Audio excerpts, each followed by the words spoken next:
Welcome back. As you've probably noticed, there's a lot of corrosion in my little ThinkPad. Stuff like that can make your hardware go haywire, just like that tiny spot of corrosion on the memory card made the ThinkPad unbootable. So it would be a good idea to clean it up, don't you think? Household vinegar served in a shot glass will do the job just fine. I've also got some baking powder for more stubborn bits. This part is going to be even more time-lapsey, but I hope you don't mind that. Alright, let's get to work.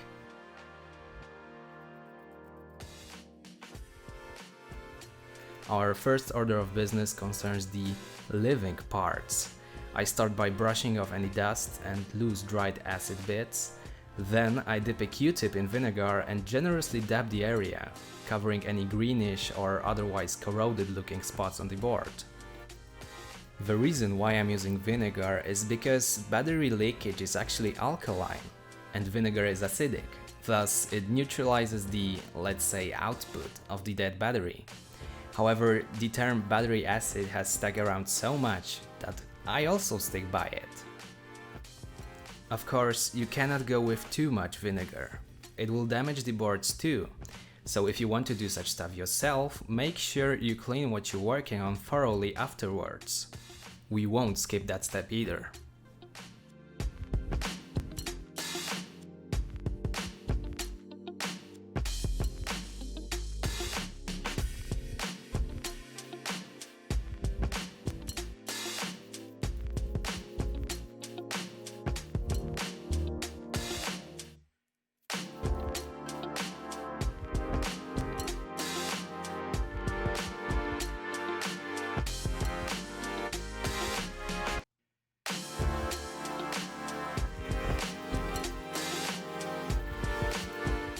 Along the way, I found another computer bug. On one part it's cool, on another it's totally gross.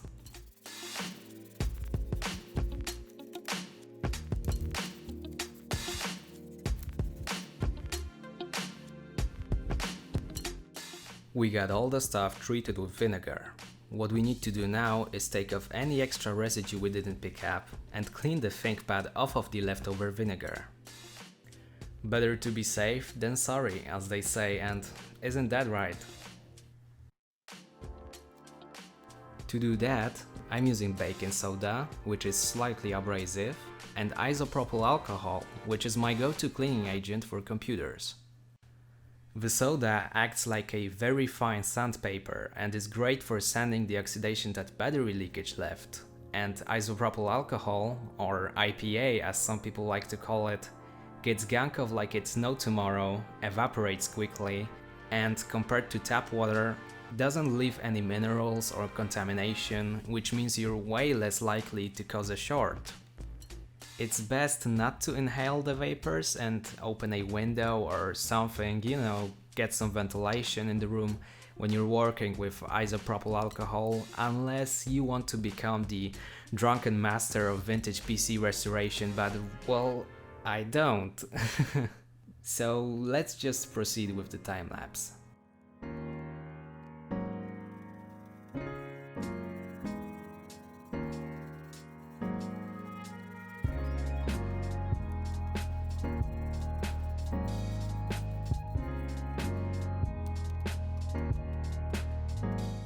While playing around with soda and IPA, I didn't realize that I made a tiny mistake. You've probably noticed it by now. It's so messy. And the truth is, it shouldn't be. I was a little too happy with soda and I caked the PCBs. There's a dose worth of soda under the chip legs and in some cramped spaces. Now it's up to me to get that off because for one it's unsightly and for two it generally isn't too good to intentionally add dust to your computer.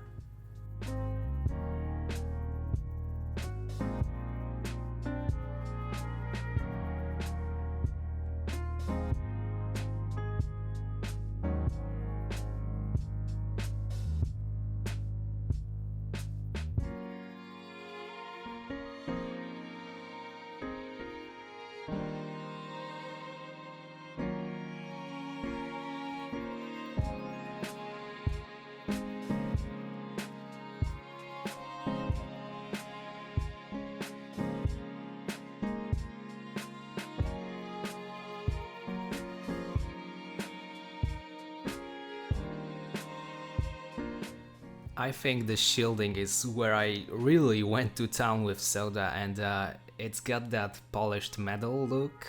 Yeah, it's polished alright. Thankfully it won't be very visible in everyday use, but hey, it's okay to do mistakes. Everybody does them once in a while.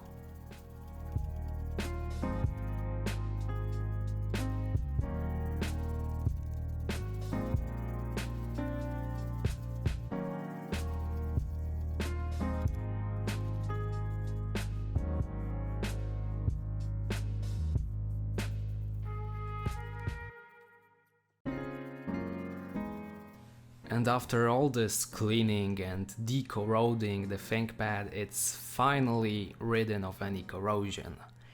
It is time to see if all that work bore any fruits, so let's piece this thing back together and give it a smoke test.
The motherboard returns to the chassis.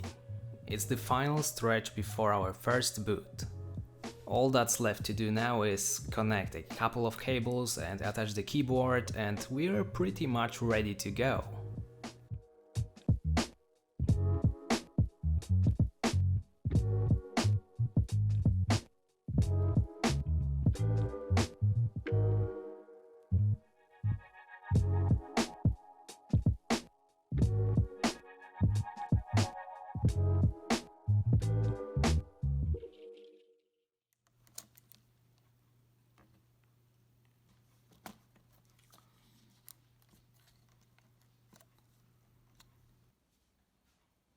Alright, at long last our ThinkPad is back together in mostly one piece. Fingers crossed, and let's boot this thing.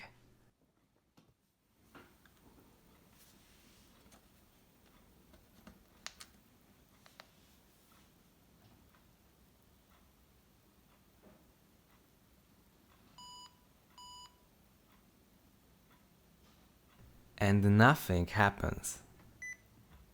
Aside from those beeps, by which I can tell that we're on an error screen back again. No video from the display, no nothing. And that doesn't look good. But I brought some, let's say, external help. You see, even back in 1995, ThinkPads had the ability to display to an external VGA monitor. We could use that to our advantage. And my gut feeling says that I'm gonna take it apart again anyway, so let's breeze through.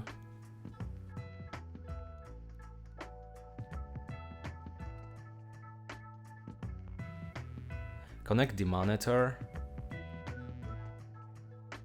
the power plug, and we're ready to rock.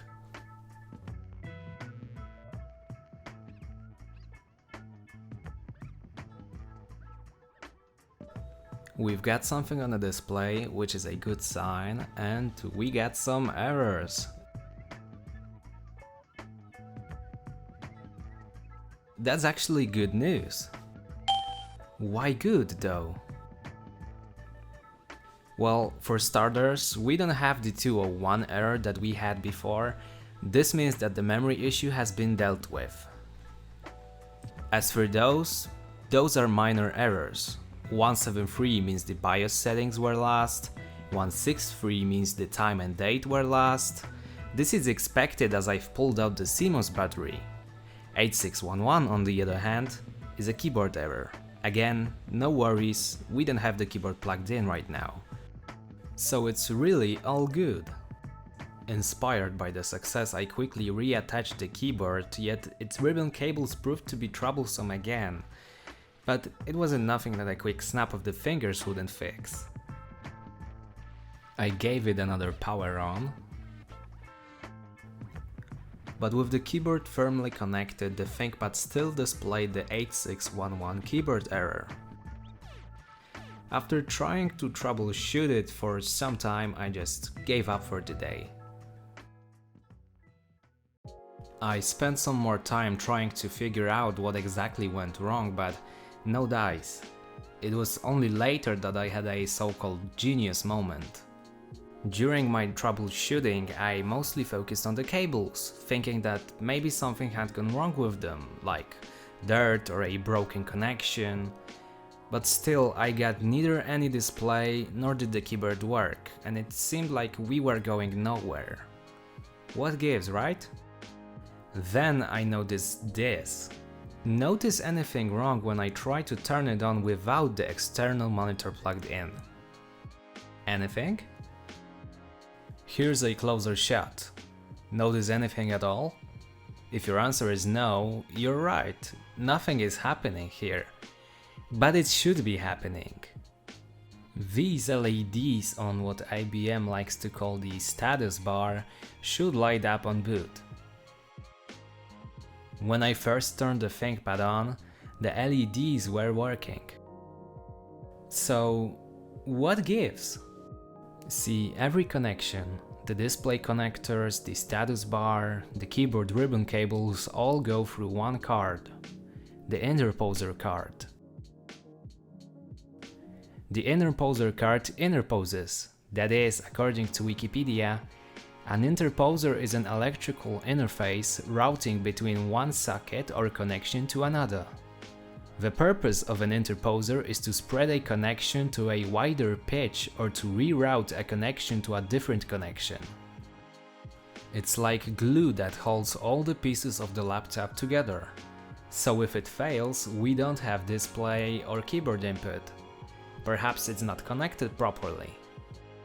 We should go ahead and reseat it.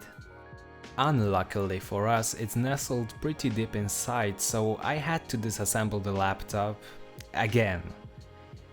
The interposer is that long horizontal card with the metal box, which is actually a rare infrared receiver. The 755CX has two separate infrared receivers, one in the front and one in the back, which is pretty neat. Here's the culprit. It doesn't look like there's anything wrong with it. It's not damaged and the pots are in, well, perfect shape. Well, let's plug it back in, I guess.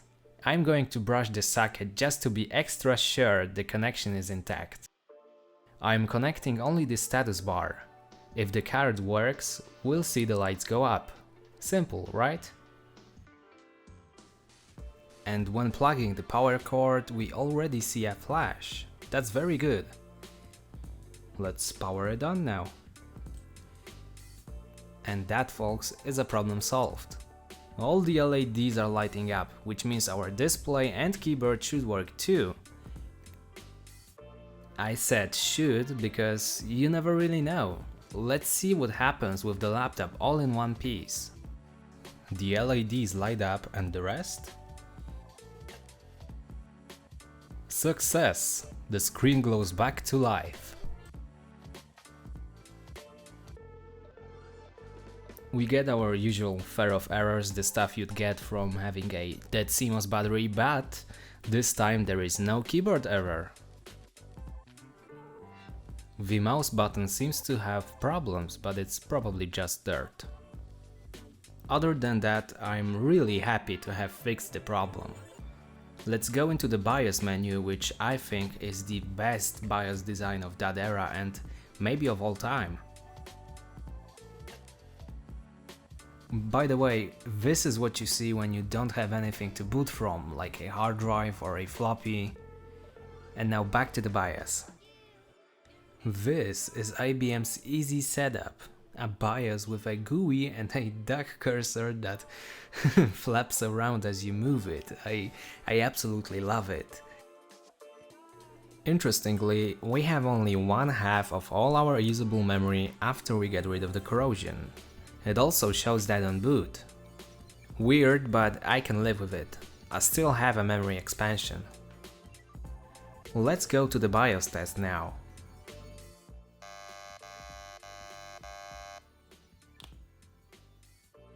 Even weirder is the fact that the BIOS test continues to detect that pesky memory error.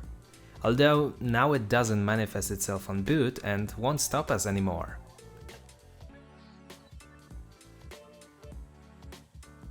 Overall, it looks like we're on the right track with this laptop, but for now, thanks for watching, and I will catch you later.